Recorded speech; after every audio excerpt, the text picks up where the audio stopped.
Kadapa press club నందు అఖిల భారత దళిత క్రైస్తవ హక్కుల పరిరక్షణ సమితి ఆధ్వర్యంలో చలో ఢిల్లీ మహాప్రదర్శన మహాధర్నా కార్యక్రమం ఆగస్టు 10వ తారీఖు దేశ రాజధాని న్యూఢిల్లీలో జంతర్ మంతర్ వద్ద జరగబోవు అణగారిన దళిత క్రైస్తవ హక్కుల సాధన జాతీయ ఉద్యమంలో భాగంగా దళిత క్రైస్తవుల ఎస్సీ రాజ్యాంగ గుర్తింపు హోదాకు పార్లమెంట్లో చట్టబద్ధత కల్పించాలని నిర్వహించి తలపెట్టిన శాంతియుత ప్రజాస్వామ్య మహాప్రదర్శన మహాధర్నా కార్యక్రమాన్ని విజయవంతం చేసేందుకు ఈరోజు కడప ప్రెస్ క్లబ్ నందు పోస్టర్ ఆవిష్కరణ చేశారు.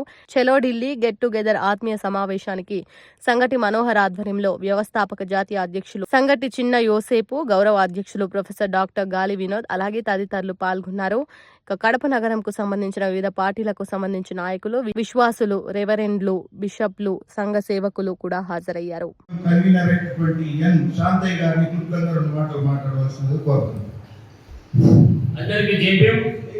जोहार डॉक्टर बीआर अंबेडकर जोहार जोहार डॉक्टर बीआर अंबेडकर ఈ రోజు కడప ప్రెస్ క్లబ్ నందు దళిత క్రైస్తవ ఎస్సీ హోదా జాతీయ ఉద్యమం భాగంగా ఆల్ ఇండియా దళిత క్రిస్టియన్లకు ఎస్సీ హోదా కల్పించాలని ఈ ఒక్క నిర్ణయం తీసుకునేందుకు ఈ రాష్ట్ర అధ్యక్షుడు సంగటి మనోహర్కు నా శిరస్సు వచ్చి నమస్కరిస్తున్నాను.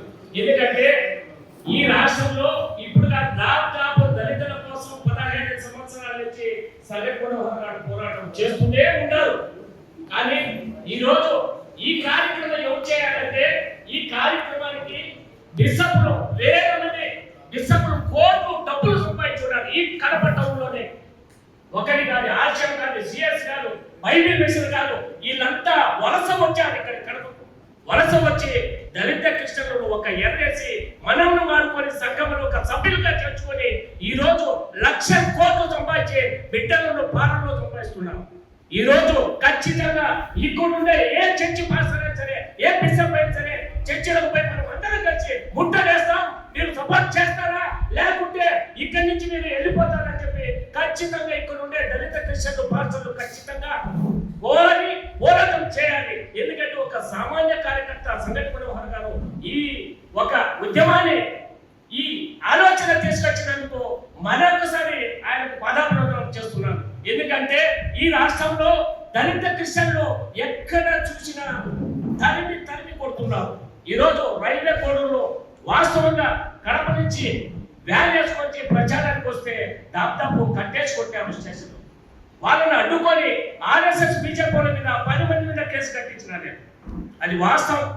ఎందుకంటే ఈ రోజు సంఘాలు స్థాపించుకున్నారు తప్ప సంఘంలో అభివృద్ధి అనేది లేదు. నా సంఘం గొప్పది, నేను గొప్ప, నేను బిషప్ను, నేను గెజరింగ్ అనేది తప్ప తోటి సహోదరుడు ఇబ్బంది పడుతుంటే కనీసం సహాయం చేసే పాస్టర్ ఎవరు లేడు, ఏ వ్యక్తి కూడా ఇక్కడ లేడు. ఎందుకంటే ఈ సంఘం పోతే నా సంఘం బాగుపడుతుంది అనే వ్యక్తితో ఉంటారు తప్ప మనమంతా కలిసి ఎందుకు ఈ ఎస్సీ హోదా తీశారని సంకల్పం కల్పించారంటే ఈ రోజు ఎస్సీ మైనారిటీలు కలిస్తే ఈ ప్రపంచంలో ఏ ప్రభుత్వమైనా నిలబడదు. అది కాంగ్రెస్ పార్టీ ఒకటే. ఇక్కడ ఉండేది లౌకిక భారతదేశం కాబట్టి దానికి సపోర్ట్ చేసేది ఒక కాంగ్రెస్ పార్టీ తప్ప ఖచ్చితంగా మనం కాంగ్రెస్ పార్టీకి సపోర్ట్ చేయాలి. ఎందుకంటే మోడీకి భయం ఉంటుంది. ఎందుకంటే మారామారికలను కూడా విభజించారు. ఎందుకు విభజించారంటే ఓటు రూపంలో వీళ్ళకి గలాటలు పెట్టి ఓటు రూపంలో వస్తున్నారు. అది జరగదు.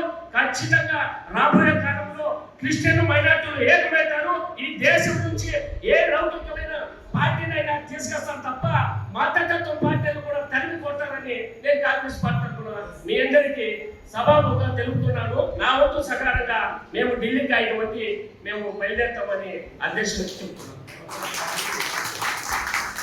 లైక్ చేయండి, షేర్ చేయండి, సబ్స్క్రైబ్ చేయండి. మరిన్ని వీడియోల కోసం బెల్ సింబల్ పై క్లిక్ చేయండి.